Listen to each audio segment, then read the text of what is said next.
Hey guys, it's been a few weeks, but I'm back. Welcome to the New 50 Noob. I am Simple Simon. I am your comic book noob. And guess what?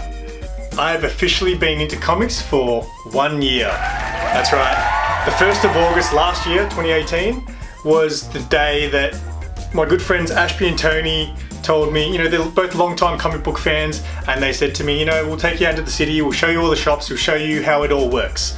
So today I'm going to talk about my best and worst comics that I read in my first year being into comics. If you are a long-time comic book fan and you feel like being outraged, you want to stick around to the end of this video because you're not going to be happy with one of the comics I did not like.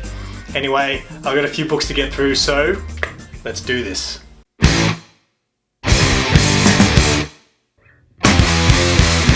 I just want to give a quick shout out to a very important story to me.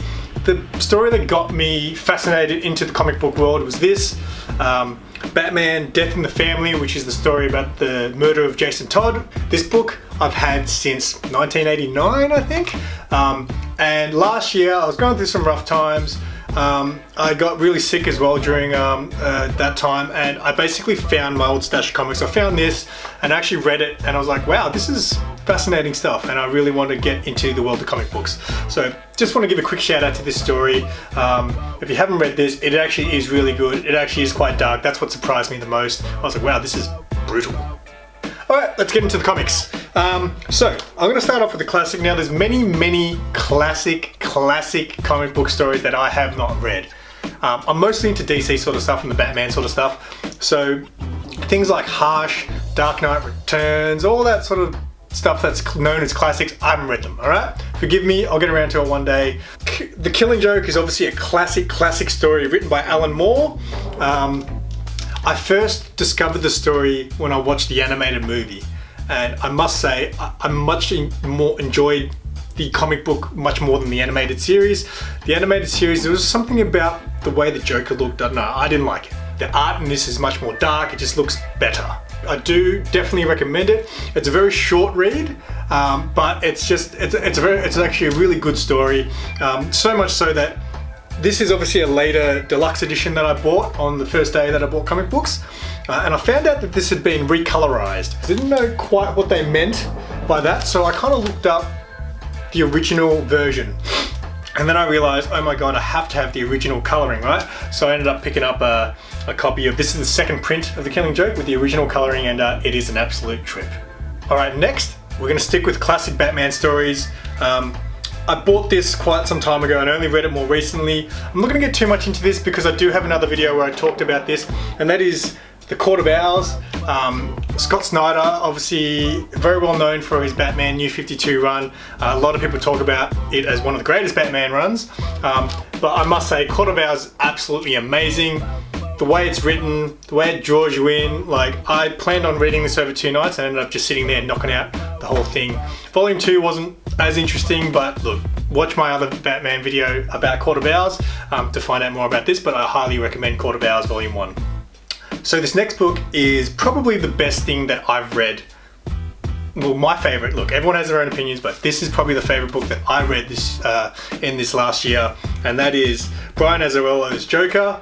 The same team that brought you Batman Damned. This team is amazing. Brian Azzarello obviously likes to write really dark stories, and the art by Lee Bermeo. I think that's how you say his name. Remember how I said it in my other video? One of my favorite books I've read is actually the Brian Azzarello and Bermejo? I don't know how to say these names. Anyway, the art is really amazing, and I just can't get enough of these two as a team. Batman Damned was average, but this story is absolutely fantastic. It literally was the best thing that I read. It's very dark. It's basically a story about the Joker coming out of prison, and they need someone to go pick him up. And everyone's too scared to pick up the Joker because they're like, he's crazy, man. I don't want to have anything to do with that guy. And this random guy, I can't remember actually his name, I should have done some research before I started this. This guy is just like, I'll do it. And basically it's a story about this guy following the Joker around on his first day out of prison. It's really amazing. I highly recommend it if you like the darker side of things. But yes, Brian Azzarello's Joker, way better than Batman Damned. I'm just going to get this out of the way now. Is Batman White Knight by Sean Murphy. Great art, great story. I'm not going to get into it. I've got another video again. I'll leave a link up here somewhere if you want to check that out. But I highly recommend this story. It's 6 issues, quick read, and it's going to grab you by the balls and just keep holding on to them until it's over. This book, again, I bought it quite some time ago and I eventually got around. I've read the first 6 issues. It's recently obviously become a TV series as well, and that is Deadly Class.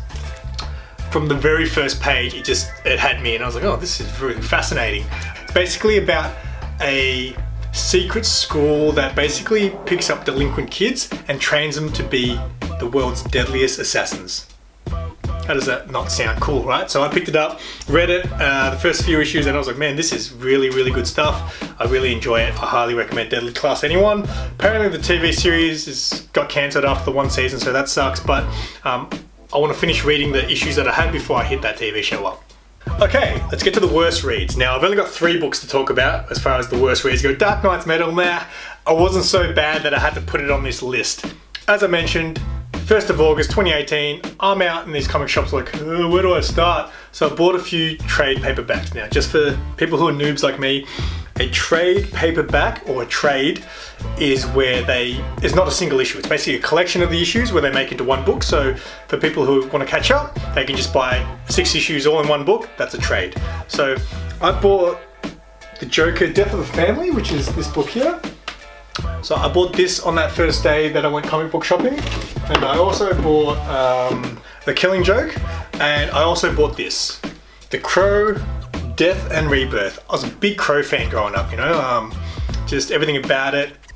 Someone kills your love and you goth it up and get revenge on everyone. How can you not like The Crow, right? So I picked this up. I don't know, I like the idea of it. It's set in Japan. It's about this white guy who has a Japanese girlfriend and he can speak Japanese and all that. So I really like the idea that it was set in Japan, but the story just goes crazy. Like, they go into hell and all this stuff. The art isn't too bad, but just the story got wacky. They go into hell and it stopped making a lot of sense for me. So at the end I was just like, I don't want to say that I hate it because it was one of the first comics I read, but when I think back, it's not a great story. I do not recommend this. I would like to read the James O'Barr original Crow since I love the movie so much, so I'll get around to doing that one day. Alright, the next one is a 6-issue miniseries starring one of my favorite characters in the DC universe, and that is my gal, Raven, right? So, oh fuck, I grabbed the wrong series. Shit, sorry, this one's not bad. Give me a sec. This is the one I'm talking about. The DC special, Raven. Now, finally in her own emo series. I should have seen the sign from the very beginning. It's on the fucking cover. Art is really bad in this. I hated the art in it. It was a real struggle to get through 5 issues of this terrible art. And it's not even like, it's like the art is supposed to appeal to younger people. Like, younger people probably wouldn't care about this art. However, the story's not even that much for kids. I mean, it's about her going to school and stuff, but I'm pretty sure like one of her friends gets sniped. Like, that's pretty full on stuff. So yeah, I got to the end and I was like, oh, what a waste of time. I spent some dollars to get this whole series as well, just because I'm a big Raven fan. But the DC Special Raven series, 5 issues, I highly do not recommend it. Alright, so prepare to be outraged. This is the last book I'm going to talk about. This book is known as possibly one of the most important books in comic book history, I believe. However, for me, I just found it really hard. I was like, I'm gonna read this. I need to read this. It's a classic. It's a story you need to read if you're gonna get into comic books, and that is Watchmen. That's right. It's on my worst reads list. What are you gonna do about it? Written by Alan Moore. Look, it's not that it's terrible. I'm not saying that this is a terrible thing. It's just, for me, it was hard for me to relate to it. It's very political.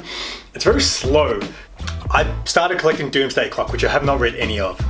I said to the guy at the shop, would it be weird if I started reading Doomsday Clock before I read Watchmen? And he was just like, oh dude, you gotta read Watchmen. I was like, okay, give me a copy of Watchmen. So he gave me this. I wanted a hardcover. I like hardcovers. And he said to me specifically, now, in between each chapter or issue, there are these bits which are not comics. There's just written text in between, at the end of every issue, right? And he goes, you have to read those, they're very important, right? Man, every time I got to those bits, I was like, oh my god, I have to read now. I've always struggled to read books, and then when I started reading comics, I was like, oh, maybe I need pictures because I'm that simple. it didn't grab me, you know what I mean? I was like, man, this is like a serious story. The movie's not bad. I actually enjoy the movie, but the comic book was just, the one chapter I really enjoyed was the Rorschach chapter. I smashed through that chapter because that was actually quite fascinating to me. But the rest of the stuff, the pirate story in the middle of it all, it was just too much. And look, you can be angry at me, but look, I'm not a well-educated guy. I'll be the first to tell you that, and I don't care. You know, this is how I ended up. This book was too intellectual for a simple Simon like me. So, Watchmen made my worst reads list. I'm sorry guys, but I just had to do it. Maybe because I also want you guys to be going, oh my god, you don't know anything. That's right, I don't know anything. If you've read any of these books, let me know what you think about them. Let me know what you think about the Watchmen and why it's good. Because yeah, it was just hard for me to appeal to it, I guess. Thank you for watching, guys. I've got some interesting content planned coming out soon. So make sure you subscribe to my channel to keep up to date with all that. Give us a like, comment, let us know what you think of these books I told you about, that I talked about, sorry. And until next time, guys, as usual, keep it simple.